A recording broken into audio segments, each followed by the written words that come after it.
नमस्कार। खास मुलाकात में आप सभी का बहुत बहुत स्वागत है। आज हमारे साथ है राजस्थान प्रदेश कांग्रेस कमेटी की जनरल सेक्रेटरी ज्योति खंडेलवाल जी और जयपुर की पूर्व मेयर। बहुत बहुत स्वागत ज्योति जी। नमस्कार अनीता और जी। बहुत बहुत बधाइयां। थैंक यू जी। नई जिम्मेवारी मिली? बिल्कुल नई जिम्मेदारी मिली है। आपको था कि हाँ भाई कुछ मिलेगा, कुछ हवाएं कह रही थी कि नया साल कुछ नया लेकर आएगा?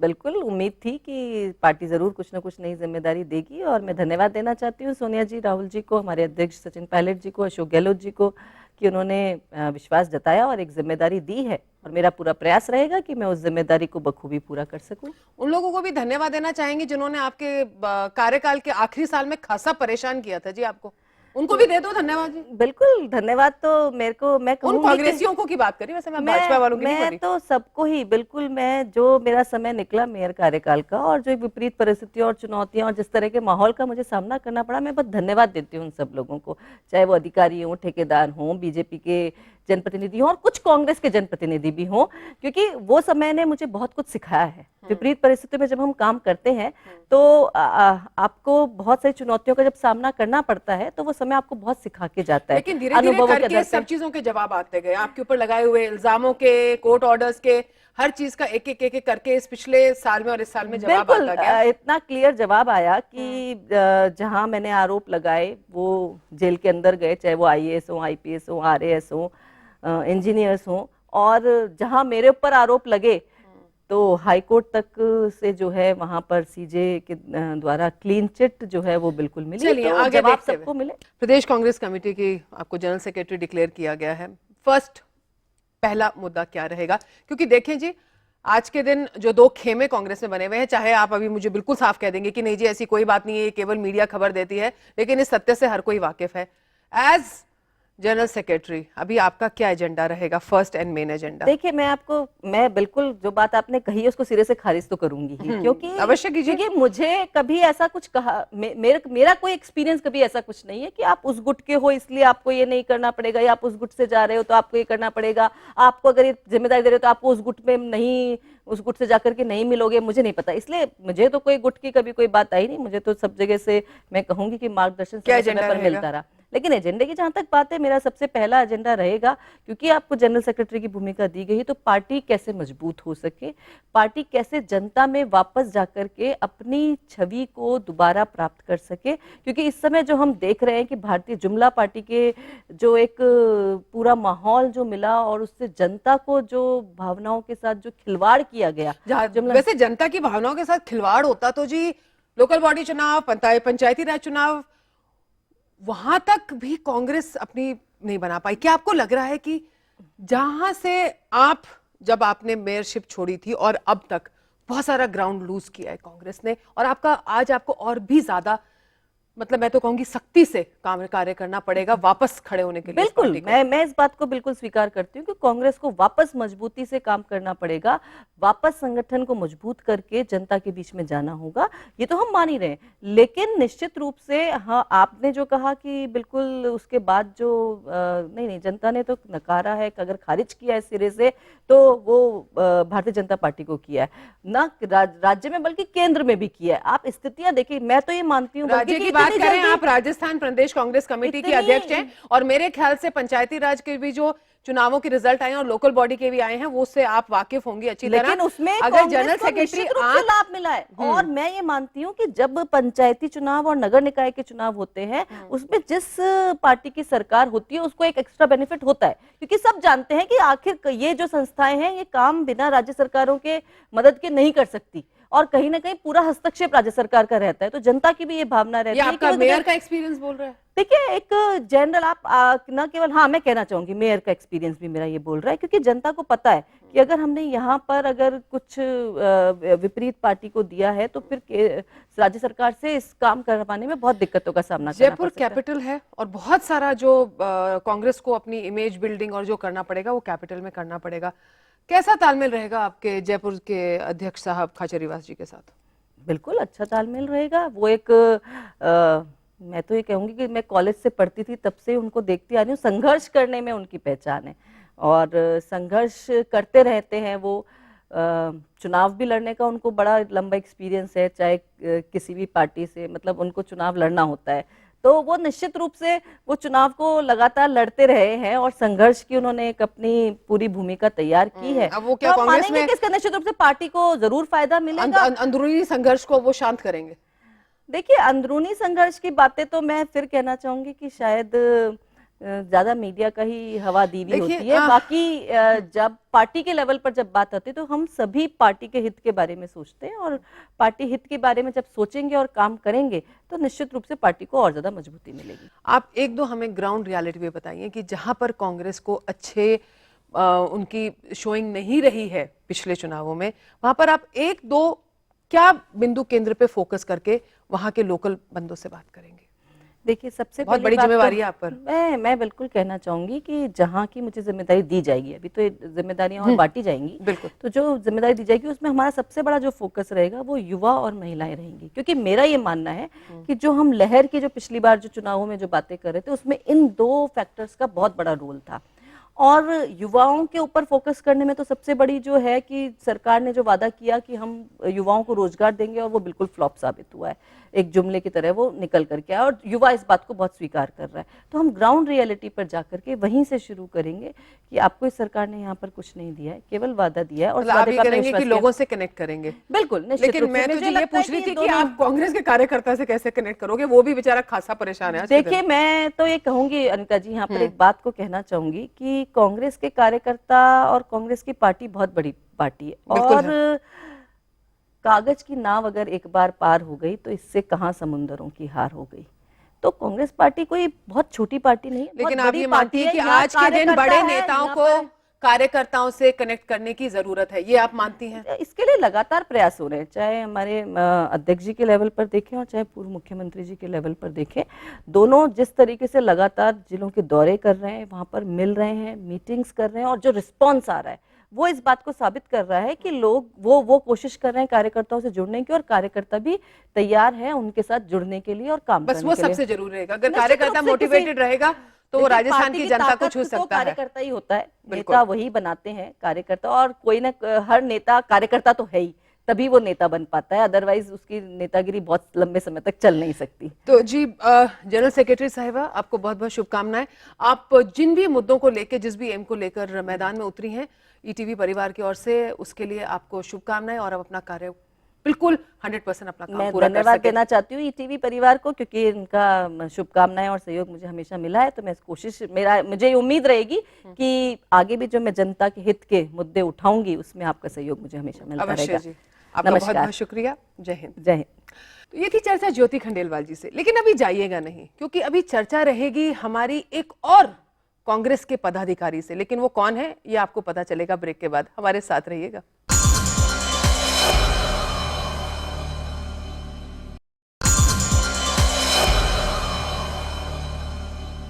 ब्रेक के बाद आप सभी का स्वागत है।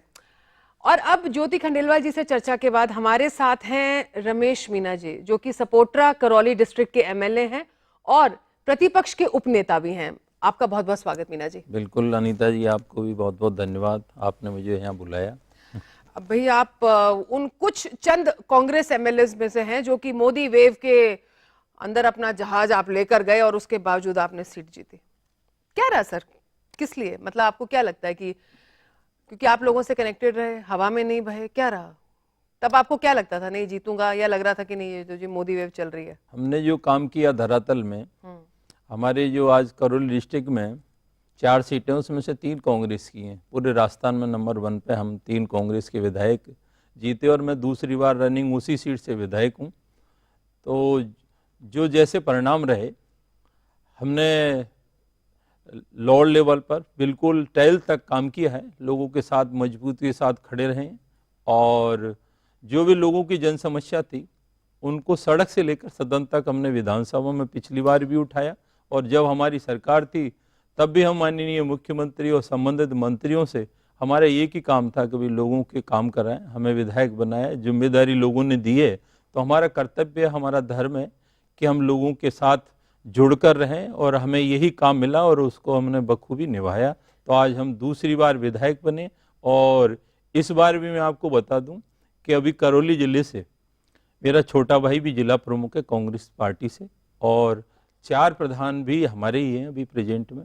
कांग्रेस की मतलब करौली जिले से। एक बात तो साफ है जी कि जनता पार्टी और जाति बाद में देखती है। अगर उनको एक ऐसा जनप्रतिनिधि मिलता है जो उनके लिए काम करे तो वो उस पे ज्यादा ध्यान देते हैं। बिल्कुल तो सही बात। जो ये वेव वगैरह ये सब चीजें उन्हीं शायद एमएलए को असर करती हैं जो कार्य नहीं कर रहे।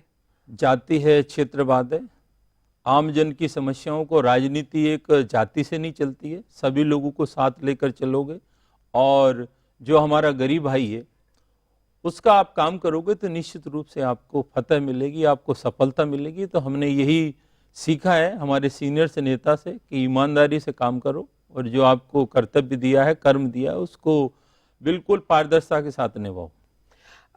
सर अपने 21 एमएलए हैं तो विधानसभा में अभी प्रेजेंट में हम 24 हैं। 24 है। हाँ, क्योंकि बाद में वाई इलेक्शन में बाई इलेक्शन में 3 और सीट। 4 में बिल्कुल से हम बिल्कुल 3 सही जीते। आपने।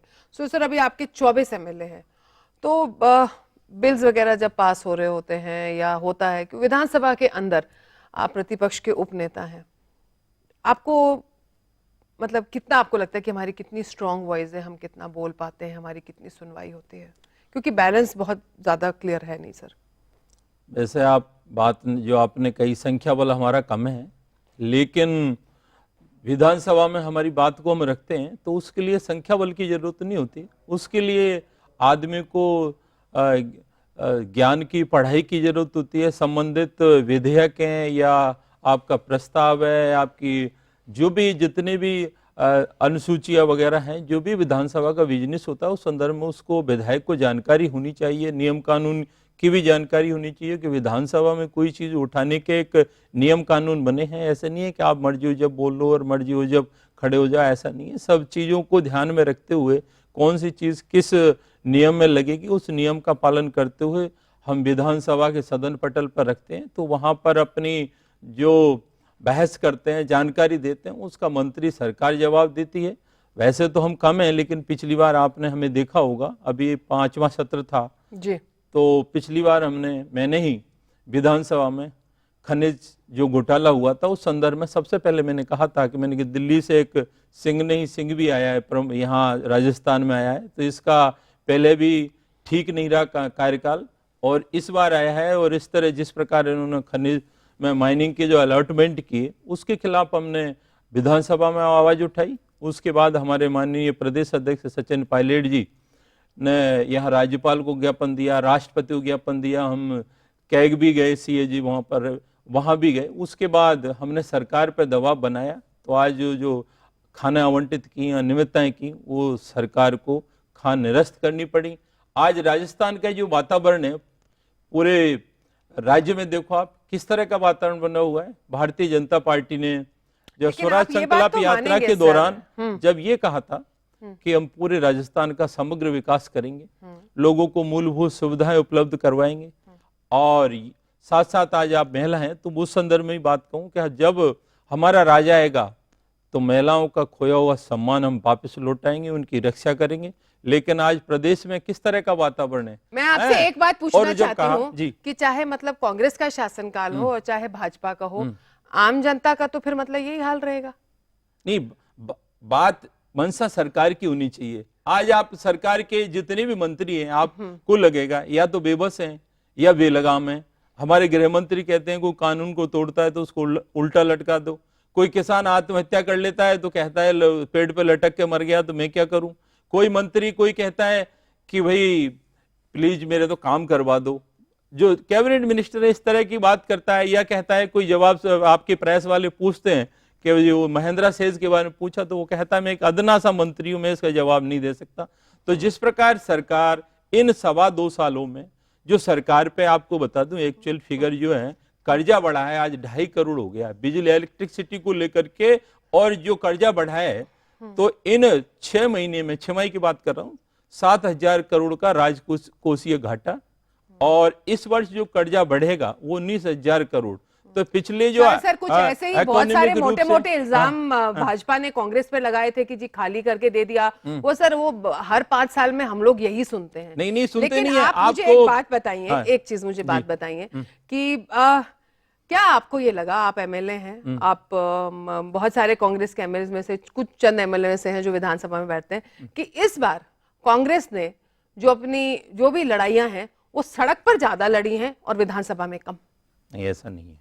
आपको मैं बताना चाहता हूं, आप उससे हटो मत। पहले अब उस बिंदु पे, जिस बिंदु पर अपन चर्चा कर रहे थे, संगठन पे अपन बाद में बात कर लेंगे, उसका जवाब भी मैं दूंगा कि जिस प्रकार इन 2.25 सालों में अर्थ की बात कर रहे थे, आपने कहा कि आरोप कांग्रेस पे भी लगते हैं, कांग्रेस कहती है, बीजेपी पे भी लगते हैं। हम आम आदमी तो सबकी दोनों की सुन चुके हैं। सुन चुके नहीं, और ग्राउंड रियलिटी ये है कि हमारी हालत नहीं सुधरती, चाहे किसान की हो, उतने ही किसान पेड़ पे लटके थे जब कांग्रेस का शासन था। जो आपको डाटा कौन बता रहा किसान सुनता है जी? नो, मैं जो डाटा बता रहा हूं आपको कि जब हम राज्य में थे, हमारी सरकार कांग्रेसी राज में थी, जब 66,000 करोड़ का घाटा था बिजली बोर्ड पर, और आज इन 2.25 सालों में 1 लाख करोड़ हो जाएगा अभी मार्च में, तो करीब लगभग अबाउट 36,000 करोड़ का घाटा इन 2 सालों में। ये छीजत को कम नहीं कर पाए हैं। और आज हमारा जो लोन है, शॉर्ट टर्म लॉन्ग टर्म, ये दोनों करीब 81,000 करोड़ लोन हो गया। हाँ। तो ये कैसे बढ़ा, ये चीज मैं आपको बता रहा हूं। आज हमारे समय आपने में ये इसको पूरा आपने कर ये देता मुद्दा हूं। रेज किया विधानसभा में? बिल्कुल विधानसभा में रेज तो किया क्या था है। फिर उसका जवाब? क्या हुआ? सरकार कुछ करने लायक ही नहीं है, की स्थिति में नहीं है। मैं एक एक बिंदु आपको थोड़ा सा शॉर्ट में बता रहा हूँ, डिटेल नहीं बता रहा हूँ। हमारे समय में 21,000 के समथिंग हमने 21,000 करोड़ की बिजली खरीदी। आज अभी तक 29,670 करोड़ की बिजली खरीद हुई है। तो 8,000 का गैप तो ये आ गया। और दूसरा बिंदु आपको मैं बताऊं, अभी रिसर्च राजस्थान किया, ठीक है, 295 MOU किए, और इन्होंने कहा हम 3,21,199 करोड़ का निवेश लाएंगे, 2,29,694 को रोजगार देंगे। आपने देखा कौन सा निवेश आ गया अभी? सर वो तो जब MOU ऑनर होंगे तब पता चलेगा, सिर्फ कागज पे साइन करने से निवेश नहीं आता है। ये बात तो देखिए सर, हर इकोनॉमिस्ट और हर बेसिक सेंस का आदमी जानता है। इसमें तो आप मुझे बताइए, नहीं आप मुझे बताइए, इसमें कांग्रेस का क्या रोल रहेगा? आप इस बात को आम आदमी तक कैसे लेके जाएंगे? क्योंकि असली बात तो ये है ना, असली मुद्दा है, असली मुद्दा तो यह है कि लोग आपकी बात को समझें और फिर कांग्रेस को वोट दें, जो कि अभी तक नहीं हो रहा है। बिल्कुल नहीं हो रहा है, ऐसा कुछ नहीं है। क्योंकि जो लोग आम आदमी तक ये बात कैसे पहुंचाएंगे? देखिए सर, मैं आपसे बताती हूँ, आम आदमी को नहीं आएगा समझ में। सर आप कहेंगे कि पहले ये इतनी 1,000 बिजली खरीद रहे थे, अभी इतनी 1,000 बिजली खरीद रहे, इतना 1,000 सब समझ में आ रहा है, सब समझ में आ रहा है। नहीं, आप आम आदमी को नहीं आएगा। आम आदमी को आप कैसे समझाएंगे ये वाली बातें? ये सर, ये मुझे बताइए, क्योंकि इसमें कहीं ना कहीं आपके, मैं सिर्फ करौली डिस्ट्रिक्ट की बात नहीं कर रही हूँ, आज मैं आपसे एज ए रिप्रेजेंटेशन कांग्रेस पूछ रही हूँ। बिल्कुल राजस्थान पूरी की बात कीजिए आप। समझाने का प्रयास ये सब लोगों को पता है। नहीं पता है, कैसे पता है? ये ग्रांटेड लेके मत चलो आप। मैं जैसे बता रहा हूँ आपको, आप ये मत कीजिए। राजस्थान की जनता सुन रही है, बिल्कुल ग्रांटेड मत लो। नो, कैसे जुड़ोगे लोगों से? किसान की बिजली की, एग्रीकल्चर की दर किसान को मालूम है, क्या रेट बढ़ता है, उसकी बिजली कट रही है, कितने घंटे बिजली मिल रही है, किसान को पता है। उसको ये भी पता होगा सर, कांग्रेस के टाइम में कितनी मिलती थी, वो भी पता है, उसको सारी जानकारी है। बिल्कुल कंपैरिजन है, बिल्कुल इस चीज का है। आज किसानों को फसल का बीमा अभी तक नहीं मिला है, किसान जानता है इस चीज को कि फसल का बीमा नहीं मिला है अभी सर तक। किसानों की बात तो वैसे कांग्रेस भाजपा दोनों ही ना करें तो अच्छा है। नहीं तो वो चीज मैं बता रहा हूँ, माफ कीजिएगा। नहीं माफ कीजिए नहीं, आपको किसानों के संदर्भ में ये सरकार जो करने जा रही है, यदि ऐसा ही माहौल रहा इस सरकार का, तो 3.25 साल में ये प्रदेश, जिसकी प्रदेश की शायद आप भी हैं, ये प्रदेश गर्त में चला जाएगा। और मैं दावे के साथ कहता हूं, सरकार पर इतना कर्ज हो जाएगा जो आने वाली सरकार भी नहीं संभाल पाएगी। तो मतलब उसके रीजंस मैं बताऊं, तो हम ये माने कि कांग्रेस एक ऑपोजिशन का रोल फिर ढंग से नहीं निभा पा रही है। बिल्कुल हो रहा है ढंग से, लेकिन जिसकी सत्ता होती है, जिसका बहुमत होता है, कोई विधेयक कानून आना है या अपन अपोज कर सकते हैं, करेगी तो 3.25 साल सरकार कहीं जो भी उसको करना है वो करेगी। आपकी क्योंकि बहुत कम सीट हैं, आप कुछ बहुत ज्यादा नहीं कर पाते। ज्यादा भी हो तो बहुमत भी उनका है। कोई विधेयक पारित करना है तो उसकी बहुमत की जरूरत होती है। सरकार बहुमत के साथ चलती है।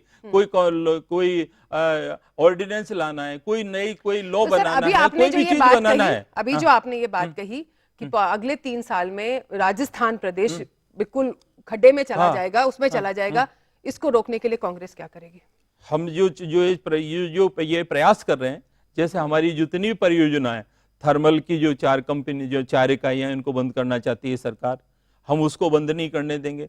ये सरकार चाहती है कि छबड़ा थर्मल पावर की इकाइयों को बेचना चाहती है अडानी को, क्योंकि उसका 12, मैं बता रहा हूँ आपको, एक ही चीज बता रहा हूँ। उसके बाद मीना साहब, आप मेरी बात सुनिए, क्योंकि अगर आप हम लोग सिर्फ एक बिजली पर बात करेंगे, तो और दूसरी चीज बताता हूँ आपको। आप मुझे ये साफ बात बताइए कि आप हर एक चीज को ओवरऑल देखते हुए आप कांग्रेस कैसे रोकेगी भाजपा सरकार को राजस्थान को खड्डे में ले जाने से? खड्डे में ले जाने से औद्योगिक क्षेत्र में कौन सा निवेश लेके आए हैं? इन्होंने रोकेगी कैसे? 300 करोड़ रुपए खर्च कर दिए। आप रोकेंगे कैसे? हम सड़क से सदन तक रोकेंगे। अभी भी हमने जन समस्याओं को लेकर वहां कलेक्ट्रेट पे धरना दिया है और आने वाले समय में जरूरत पड़ेगी तो राजस्थान लेवल पे भी, यहाँ पर भी हम प्रदर्शन करेंगे।